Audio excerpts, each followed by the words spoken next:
ya en la Argentina, periodista uruguayo, un conocedor del escenario latinoamericano y del escenario internacional. ¿Qué tal, Aram? Muy buenas tardes, bienvenido a Realismo Mágico. Daniel González, Ernesto Espeche te saludan. Buenas tardes, pero te escucho muy lejos, como si estuvieras en Mendoza.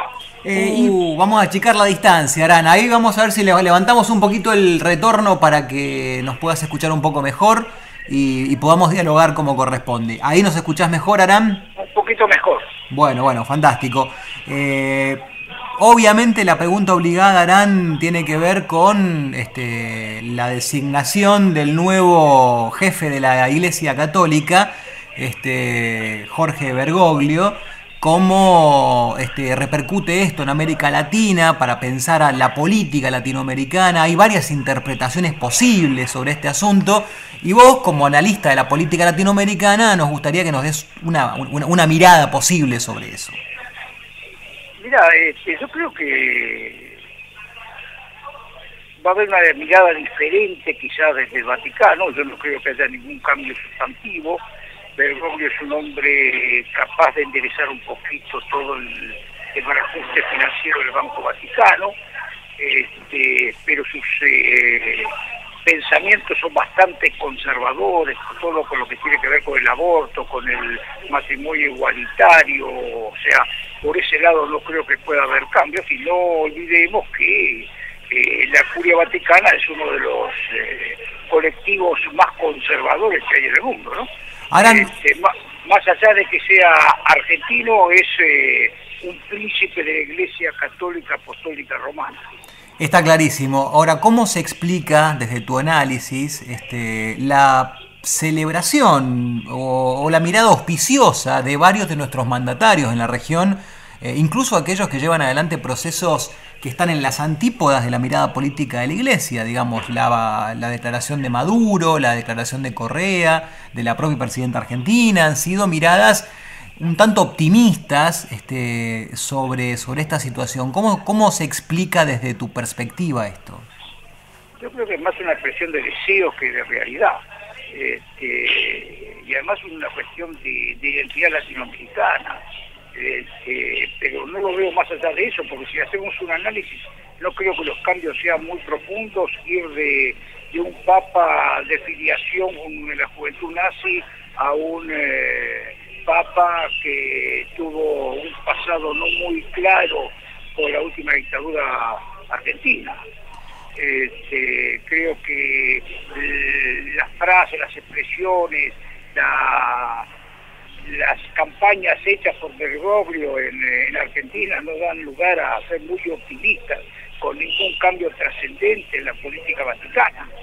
Aram, en respecto de lo que planteas y pensando algunos aspectos del peso específico de Bergoglio, me da la sensación en particular que en la designación de Bergoglio aparecen dos aspectos. Por un lado, y esto me parece que queda claro al analizar su recorrido en la Iglesia Católica en Argentina, es un sacerdote que hace y mucho política, que permanentemente está en la práctica política e incidiendo en estos espacios. Por otro lado, una mirada del Vaticano hacia los procesos latinoamericanos, y pensaba, y ayer lo planteaba aquí en Realismo Mágico, ¿qué hace que se imponga Bergoglio sobre algún papable brasileño, siendo esta una comunidad católica mucho más importante? Sí, ¿por qué Bergoglio? Bueno, esa es una buena pregunta. Hay que saber cuáles fueron los grupos que se aliaron para darle una votación importante ya en la segunda vez que se votaba. Creo que hay un consenso entre la Iglesia Católica en la necesidad de ver el resto del mundo, no solamente Europa, ver África, ver América Latina.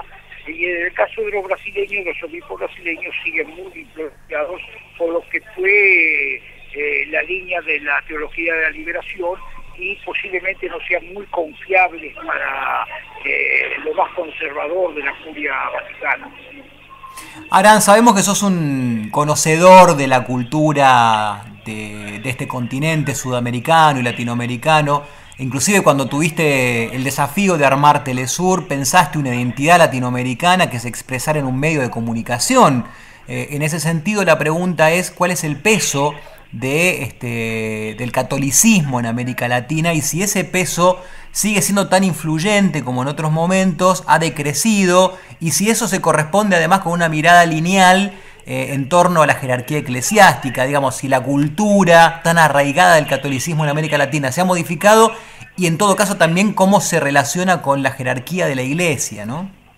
La Iglesia Católica ha perdido en los últimos 30 años mucho espacio en América Latina ante la ofensiva de los grupos evangélicos en general. Y creo que lo que hay en América Latina es una fe católica, pero no un seguimiento a los sermones. Generalmente la gente que todavía va a las iglesias, o sea, va por su fe y no para escuchar los sermones o las orientaciones políticas que les pueda dar o sociales que les pueda dar el cura en su sermón. Creo que hay un cambio también, es igual que aquellos que ven televisión comercial, ven la televisión comercial pero no necesariamente se comen todos los mensajes que pasan por la televisión comercial. Creo que hay muchos sectores muy oprimidos en América Latina que siguen agarrados a la fe. En general, los pueblos que fueron sojuzgados con la cruz todavía siguen sometidos, digamos, a su fe en la Iglesia Católica. Creo que también hay un sincretismo bastante grande en América Latina, depende de la región, depende de las creencias en cada una de esas regiones. Yo creo que va a ser muy difícil rearmar el poder que ha tenido la Iglesia Católica, no solo en América Latina, sino en el mundo, y obviamente necesitaba una renovación de un Papa que no fuera europeo y que pudiera tener una mirada un poquito más amplia que esa xenófoba casi que tenían los europeos en la Curia Vaticana.